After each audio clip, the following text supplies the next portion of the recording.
नमस्कार साथियों, आज हम बात करेंगे एक ऐतिहासिक व्यक्तित्व की, जिन्होंने न केवल भारतीय न्यायपालिका में नया अध्याय लिखा बल्कि सामाजिक समावेश और संवैधानिक मूल्यों को नई ऊंचाइयों तक पहुंचाया है। वे हैं भारत के मुख्य न्यायाधीश जस्टिस भूषण रामकृष्ण गवई, देश के प्रथम बौद्ध और दूसरे दलित न्यायाधीश बने हैं, जिनकी यात्रा हर भारतीय के लिए प्रेरणा का स्रोत है। 24 नवंबर 1960 को महाराष्ट्र के अमरावती में जन्मे जस्टिस गवई का जीवन संघर्ष, समर्पण और सामाजिक न्याय के प्रति अटूट प्रतिबद्धता की मिसाल है। जिनके पिता श्री रामकृष्ण सूर्यभान गवई एक प्रमुख अम्बेडकरवादी नेता, रिपब्लिकन पार्टी ऑफ इंडिया के संस्थापक और बिहार, सिक्किम व केरल के पूर्व राज्यपाल थे।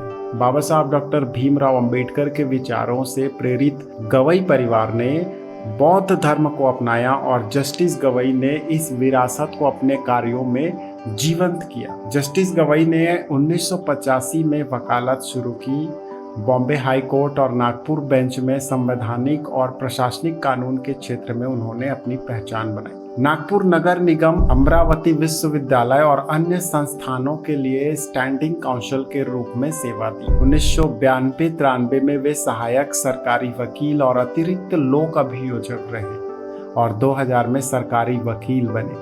2003 में बॉम्बे हाई कोर्ट के अतिरिक्त न्यायाधीश और 2005 में स्थायी न्यायाधीश नियुक्त हुए। 2019 में सुप्रीम कोर्ट के न्यायाधीश बने और 14 मई 2025 को राष्ट्रपति द्रौपदी मुर्मू ने उन्हें 92 मुख्य न्यायाधीश के रूप में शपथ दिलाई। जस्टिस गवई का कार्यकाल जो 23 नवंबर 2025 तक रहेगा, कई ऐतिहासिक फैसलों के लिए उन्हें जाना जाता है। चलिए थोड़ा गौर करते हैं। उन्होंने अनुच्छेद 370 की समाप्ति के लिए, साथ ही साथ इलेक्टोरल बॉन्ड योजना को रद्द करने और 2016 की नोटबंदी को बरकरार रखने जैसे महत्वपूर्ण मामलों में संवैधानिक बेंच का हिस्सा रहे। खबरें जो प्रमुख थी वो बुलडोजर जस्टिस के खिलाफ उनकी टिप्पणी ने कार्यपालिका की मनमानी पर अंकुश लगाया। देश के प्रथम और दूसरे दलित चीफ जस्टिस ऑफ इंडिया के रूप में उनकी नियुक्ति ऐतिहासिक है। लेकिन अब सवाल यह है कि क्या जस्टिस गवई अपने कार्यकाल में दलितों, वंचितों और समाज के हाशिए पर खड़े लोगों को न्याय दिला पाएंगे? क्या उनकी नियुक्ति संवैधानिक मूल्यों को और मजबूत करेगी? आइए कुछ महत्वपूर्ण सवाल पर चर्चा करते हैं और जानते हैं जनता की राय को। सामाजिक न्याय के लिए क्या करेंगे जस्टिस गवई?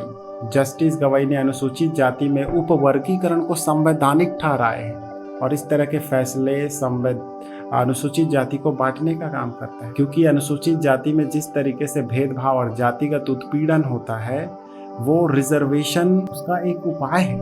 और रिजर्वेशन कोई फाइनेंशियली स्टेबिलिटी के लिए रिजर्वेशन नहीं था, रिप्रेजेंटेशन का था।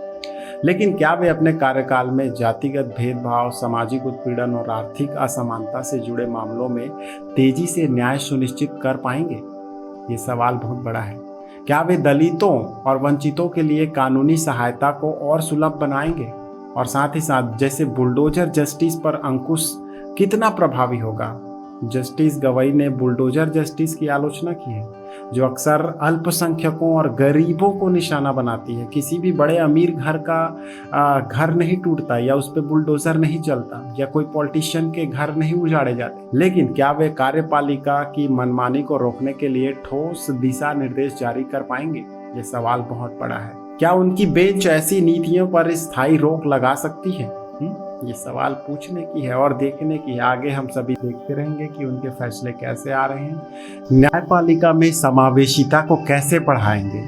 जस्टिस गवई की नियुक्ति अपने आप में समावेशिता का प्रतीक है, लेकिन क्या वे निचली अदालतों और हाई कोर्ट में दलित, आदिवासी और अन्य वंचित समुदायों के प्रतिनिधित्व को बढ़ाने के लिए कोई नीति या सुझाव देंगे? क्या वे आम जनता तक न्याय की पहुंच को सुलभ कर पाएंगे?